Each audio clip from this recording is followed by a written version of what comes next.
How are you dear friends? Welcome to my YouTube channel Beauty of Dawood इस्लामी।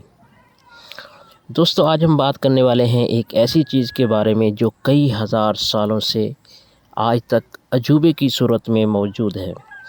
आज हम एक ऐसी एंशिएंट सिविलाइजेशन के बारे में बात करने वाले हैं जिसके लोग कई हज़ार साल पहले इंतहाई ताकतवर हुआ करते थे और उन्होंने ऐसे ऐसे कारनामे सरअंजाम दिए जिसकी रहती दुनिया तक कोई मिसाल नहीं मिलती। जी हाँ दोस्तों, आज हम बात करने वाले हैं इजिप्ट के पिरामिड्स के बारे में। आज से करीबन 4500 साल पहले मिस्र में एक ऐसा अजूबा बनाया गया जो आज के दिन तक लोगों को चौंका कर रख देता है। मिस्र में टोटल 138 ऊंचे तरीन पिरामिड्स मौजूद हैं जिन्होंने हज़ारों सालों तक कई ज़लज़लों और कई ख़तरनाक तूफ़ानों का सामना किया, लेकिन मजाल है कि इधर से उधर तक हुआ हो कोई। सबसे ऊंचा और बड़ा pyramid great pyramid of Giza कहलाता है और ये कुल 13 एकड़ रकबे पर फैला हुआ है, यानी कि इस पिरामिड के रकबे में एक दो नहीं बल्कि पूरी 9 फुटबॉल फील्ड फिट आ सकती हैं। अंदाजे के मुताबिक इसको बनाने में 23 लाख पत्थरों का इस्तेमाल किया गया, जिनमें से कई पत्थरों का वज़न 50 टन भी है। अगर इसके कुल वज़न का अंदाज़ा लगाया जाए तो इसका कुल वज़न 60 लाख टन बनता है, जो आजकल के दौर में 12 बुर्ज खलीफा के वज़न के बराबर है। दोस्तों, सवाल ये उठता है कि आखिर इसको तामीर कैसे किया गया।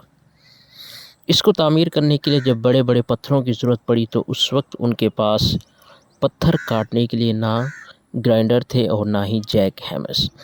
फिर भी उन्होंने 50 टन वज़नी पत्थर काटे भी और उनको रेक्टेंगल शेप भी दिया। आखिर उन्होंने काटे कैसे?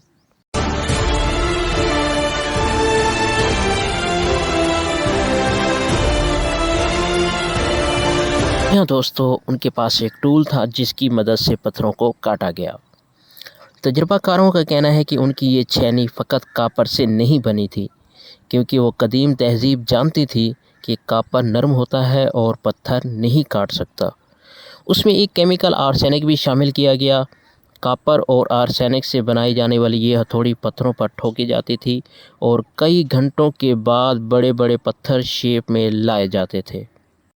एक ख़ास किस्म का पत्थर जिसे लाइमस्टोन कहा जाता है, उसकी कटाई पिरामिड गीज़ा से 250 किलोमीटर दूर तोरा के शहर में हो रही थी।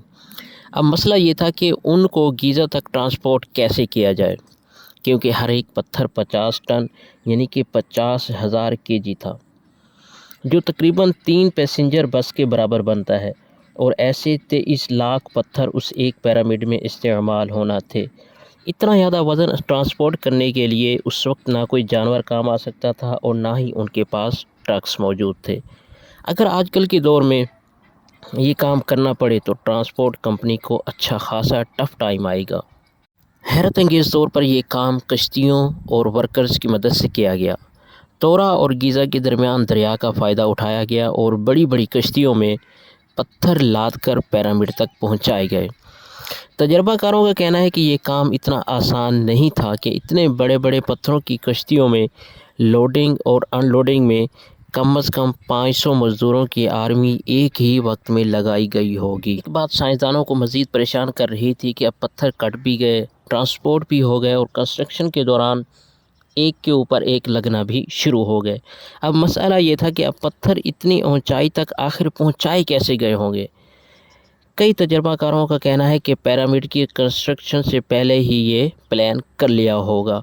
उनका मज़ीद कहना है कि ये पत्थर ऊंचाई तक स्पाइरल ट्रैक के ज़रिए ऊपर गए होंगे या फिर ज़िगज़ैग ट्रैक से, लेकिन ये बात तय है कि 50 टन वज़नी पत्थर इतनी ऊंचाई तक मज़दूरों की मदद से खींच कर ही गए।